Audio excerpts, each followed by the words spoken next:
चलिए दोस्तों, देखा जाए 34वें नंबर क्वेश्चन क्या कह रहा है। Who was the ruler of Golconda when Aurangzeb seized the fort of Golconda in 1687। 1687 में जब औरंगजेब ने गोलकुंडा किले पर अधिकार किया, उस समय गोलकुंडा का शासक कौन था, ये आपको बताना है। उस समय गोलकुंडा का शासक कौन था, ये आपको ऑप्शन दिया हुआ है। अबुल हसन, कुतुब शाह, सिकंदर आदिल शाह, अली आदिल शाह द्वितीय, शाइस्ता खान।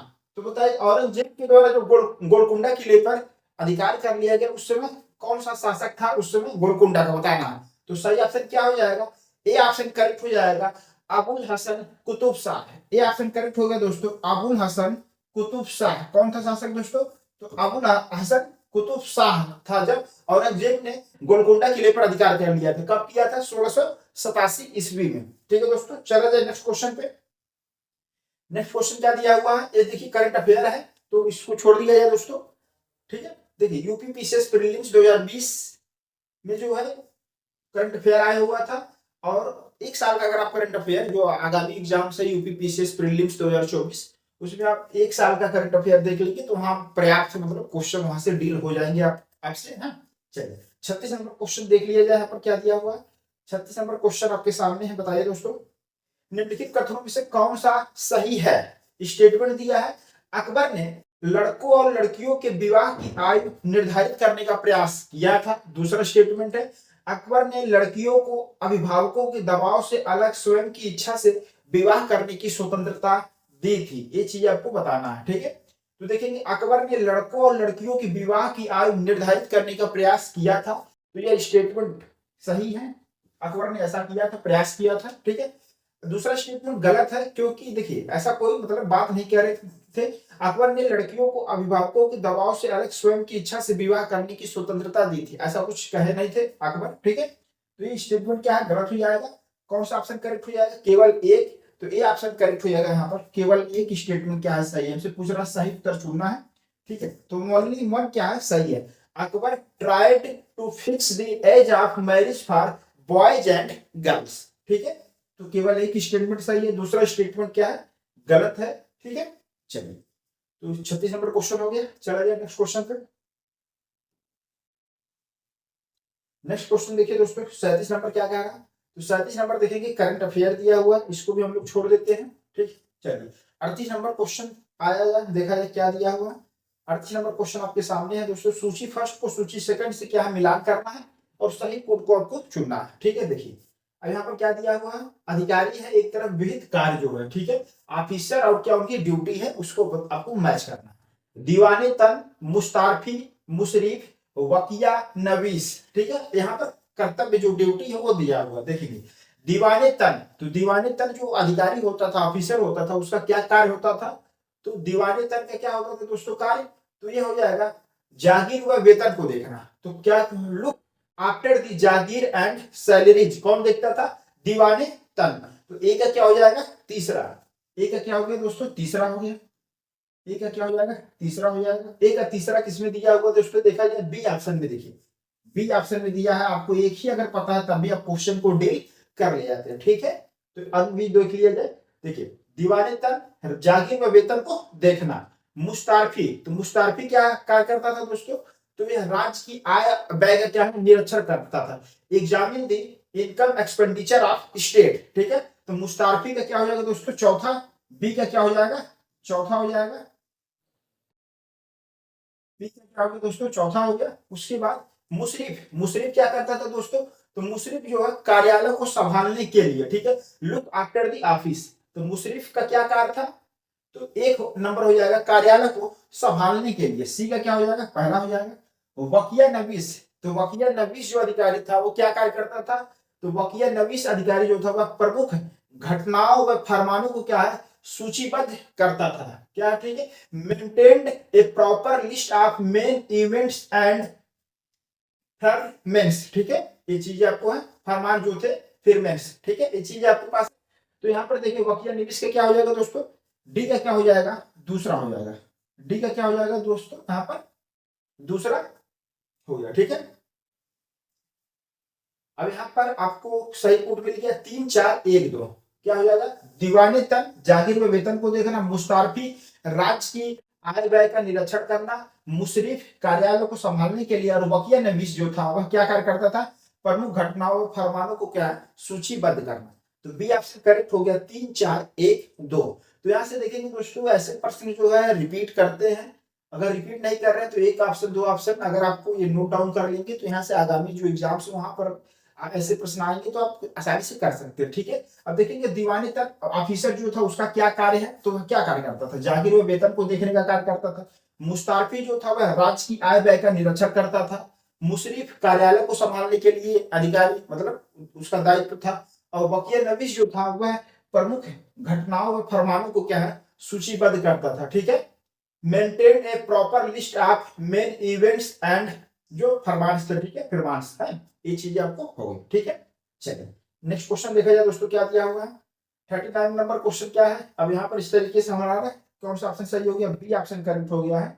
ठीक है, 3 4 1 2। ठीक है, चलिए नेक्स्ट क्वेश्चन देखा जाए क्या दिया है। 39 नंबर क्वेश्चन देखिए, करंट अफेयर क्वेश्चन है लेकिन आज भी प्रासंगिक है। उत्तर प्रदेश में मंत्रिमंडल के द्वारा जो है 29 जुलाई 2020 में राष्ट्रीय विधि विश्वविद्यालय की स्थापना का अनुमोदन किया था। तो राष्ट्रीय विधि विश्वविद्यालय अभी भी प्रासंगिक आपको पूछा जा सकता है किस जिले में मतलब स्थापना किया गया था राष्ट्रीय विधि विश्वविद्यालय का, तो बताइए। तो नेशनल लॉ यूनिवर्सिटी जो है किस राज्य उत्तर प्रदेश के किस जिले में जो है स्थापित किया गया, तो बताइए दोस्तों कौन सा ऑप्शन करेक्ट हो जाएगा, डी ऑप्शन करेक्ट हो जाएगा, प्रयागराज। तो प्रयागराज में नेशनल लॉ यूनिवर्सिटी राष्ट्रीय विधि विश्वविद्यालय की स्थापना की गई है। ठीक है, चलिए नेक्स्ट क्वेश्चन देखा जाए। 40 नंबर क्वेश्चन आपके सामने आ गया है दोस्तों। देखिए यहाँ पर क्या दिया है, निम्नलिखित में से कौन सा सही सुमेलित नहीं है। ऑप्शन दिया है आपको सही सुमेलित नहीं ये चीजें बताना है। ठीक है, कौन सा गलत है ये आपको सेलेक्ट करना है। दिया है शेख मुहिउद्दीन चिश्ती अजमेर, शेख बुरहानुद्दीन गरीब क्या है दौलताबाद। तो शेख बुरहानुद्दीन गरीब का मकबरा कहाँ है दौलताबाद। शेख मोहम्मद हुसैनी गुलबर्गा, शेख निजामुद्दीन औलिया मुल्तान। शेख निजामुद्दीन औलिया क्या है दोस्तों मुल्तान, आपको बताना है दोस्तों।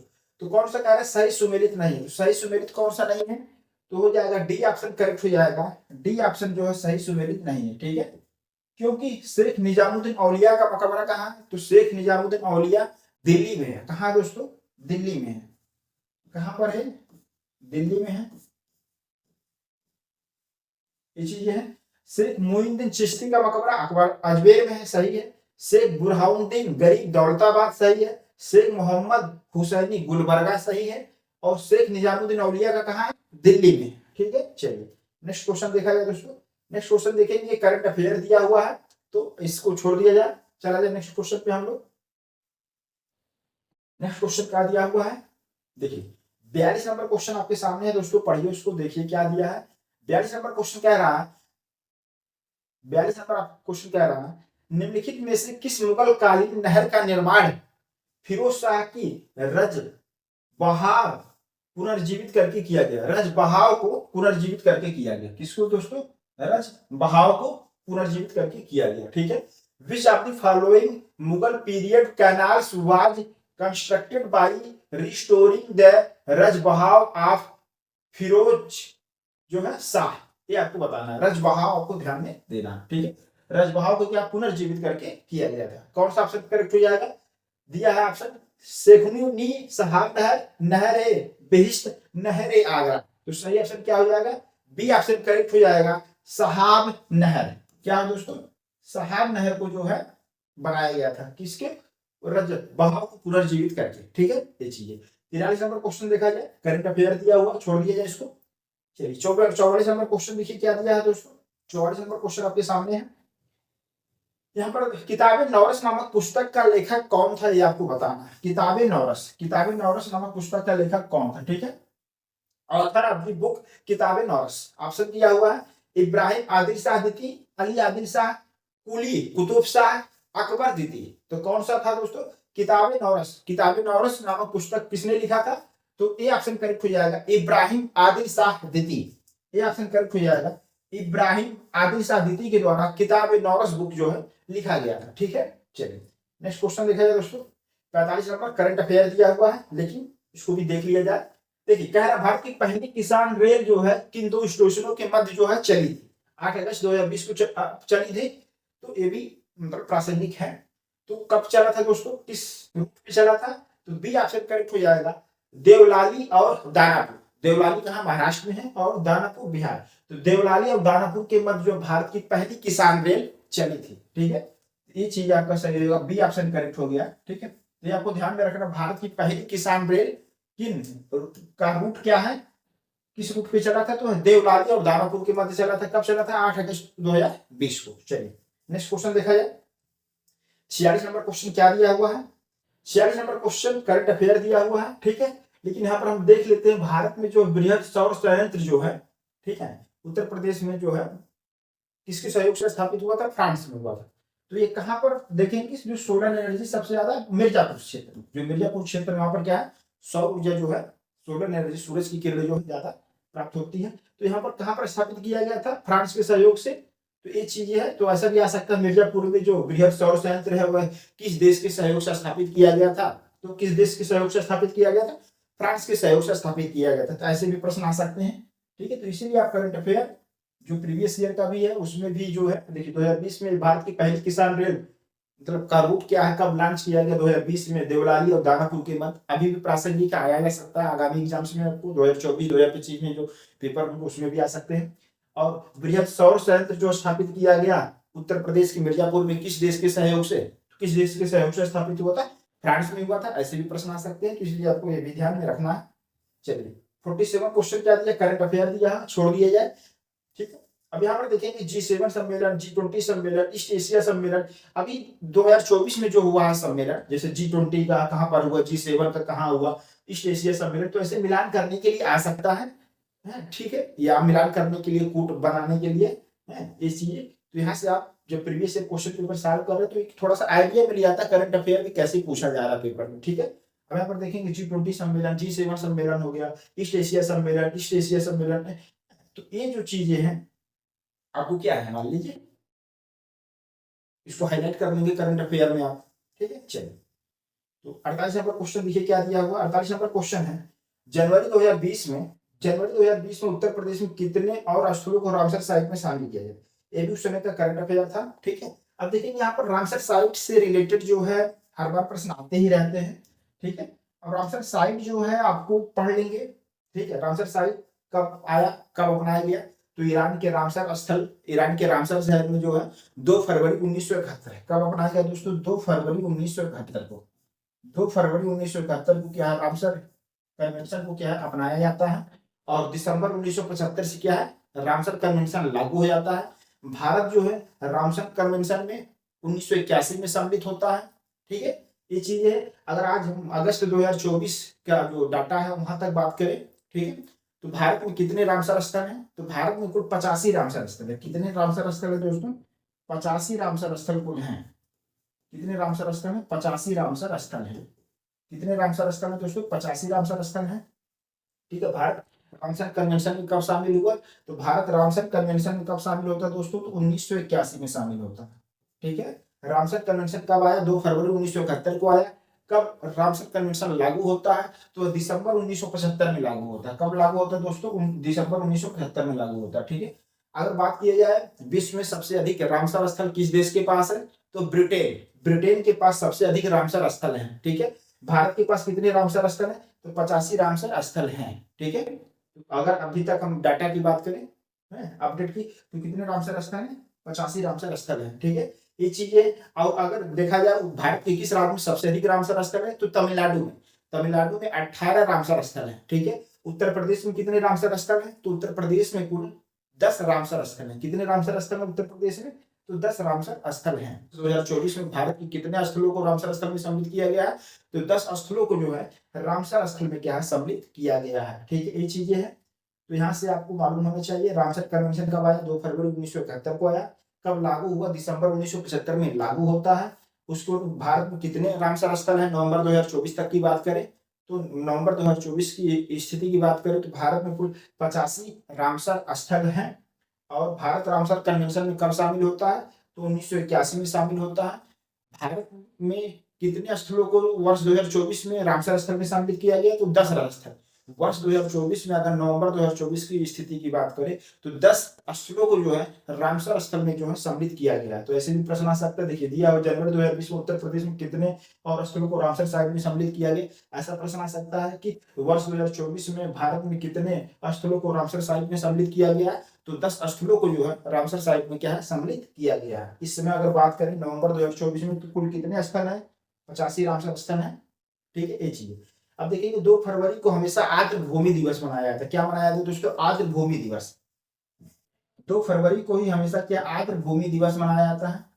तो वेटलैंड डे मनाया जाता है। ठीक है, आर्द्र भूमि दिवस मनाया जाता है। तो अगर हम 2024 के थीम की बात करें, 2 फरवरी 2024 को जो थीम था क्या था, आर्द्र भूमि और मानव कल्याण। ठीक है, ये चीजें हैं।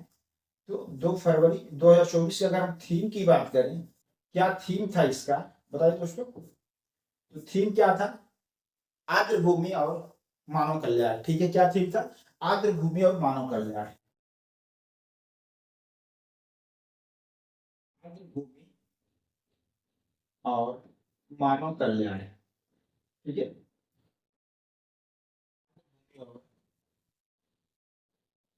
मानव कल्याण। तो यहाँ से देखेंगे आर्द्र भूमि का थीम भी आ सकता है। आर्द्र भूमि दिवस कब मनाया जाता है, 2 फरवरी को मनाया जाता है। कन्वेंशन कब अपनाया गया, 1971 में अपनाया गया। कब लागू हुआ रामसर कन्वेंशन, 1975 में लागू हुआ। भारत रामसर कन्वेंशन में कब सम्मिलित होता है, तो 1981 में सम्मिलित होता है। ठीक है, ये चीज है।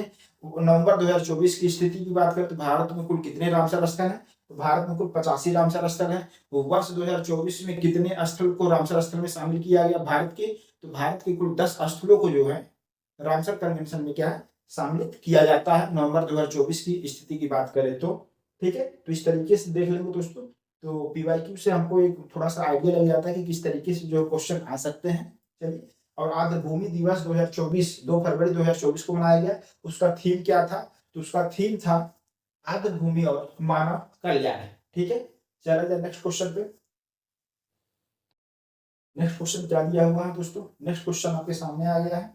देखिए नेक्स्ट क्वेश्चन देखेंगे, यहाँ पर करंट अफेयर ही है उस समय का। देखिए कह रहा है भारत के निम्नलिखित राज्यों में से किसमें कोविड-19 अवधि में पहली बार ई लोक अदालत प्रारंभ किया गया था। ठीक है, तो करंट अफेयर है, इंपॉर्टेंट नहीं। छत्तीसगढ़ में पहली बार ई लोक अदालत क्या है प्रारंभ किया जाता है। चलिए ठीक है, कब किया गया दोस्तों, छत्तीसगढ़ में किया गया।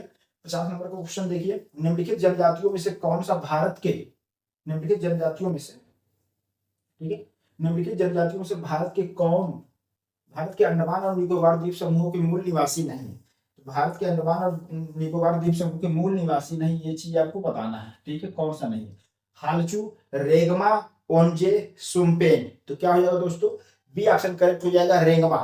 ठीक है, रेंगमा जो जनजाति है वह अंडमान निकोबार द्वीप समूह के मूल निवासी नहीं। रेंगमा कहाँ की है दोस्तों, तो नागालैंड, नागालैंड के मूल निवासी। रेंगमा कहाँ की दोस्तों, नागालैंड। रेगमा कहाँ की है दोस्तों, तो ये नागालैंड की है। ठीक है, चलिए नेक्स्ट क्वेश्चन देखा जाए यहाँ पर। नेक्स्ट क्वेश्चन दिया, भारत सरकार द्वारा जुलाई 2020 में बाघों की जनगणना 2018 जारी किया गया। तो ये चीजें मतलब उस समय करंट अफेयर ही था। अब यहाँ पर देखेंगे ये जो डाटा है अभी भी इंपॉर्टेंट है आपके लिए। भारत में विश्व की कुल बाघों की आबादी का 70% से भी अधिक पाया जाता है। ठीक है, ये स्टेटमेंट एकदम सही है, ये आप डाटा याद रखिएगा, यहाँ से आगे भी इंपॉर्टेंट है आपके लिए।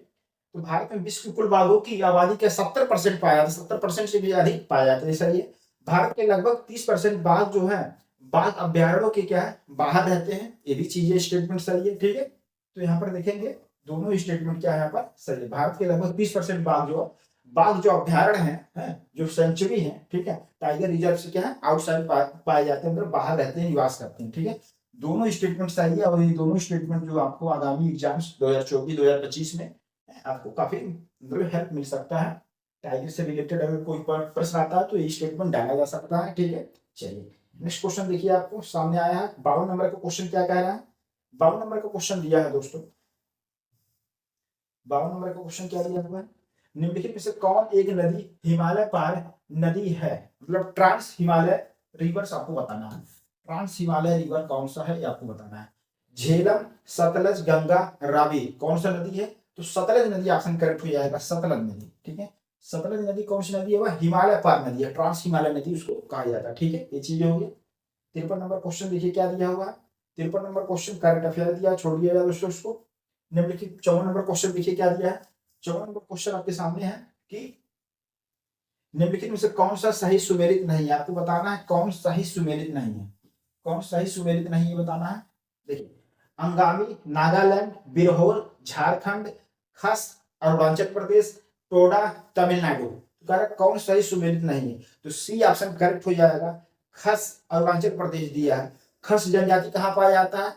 खस जनजाति उत्तराखंड, हिमाचल प्रदेश, जम्मू कश्मीर, असम, सिक्किम के क्षेत्रों में जो है पाया जाता है। ठीक है, अरुणाचल प्रदेश में खास जनजाति नहीं पाया जाता। ठीक है, तो सी ऑप्शन क्या हो जाएगा यहाँ पर करेक्ट हो जाएगा। जो खास अरुणाचल प्रदेश, कहाँ अरुणाचल प्रदेश में नहीं पाई जाती, कहाँ पाई जाती खास जनजाति? खास जनजाति पाई जाती है उत्तराखंड, हिमाचल प्रदेश, जम्मू कश्मीर, असम, सिक्किम के क्षेत्रों में क्या है पाई जाती है। तो लिख लिया जाए दोस्तों, खास जनजाति कहाँ पाई जाती है? तो उत्तराखंड, उत्तराखंड, हिमाचल प्रदेश, हिमाचल प्रदेश, जम्मू कश्मीर,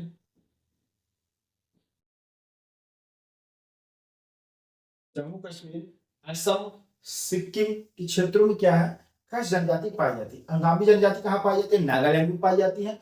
बिरहोर जनजाति झारखंड में पाई जाती है। टोडा जनजाति तमिलनाडु में पाई जाती है। ठीक है, और खास जनजाति कहाँ पाई जाती है? उत्तराखंड, हिमाचल प्रदेश, जम्मू कश्मीर, असम, सिक्किम के क्षेत्रों में पाई जाती है। 55 नंबर क्वेश्चन देखिए दोस्तों, करंट अफेयर दिया हुआ, छोड़ दिया जाए इस समय।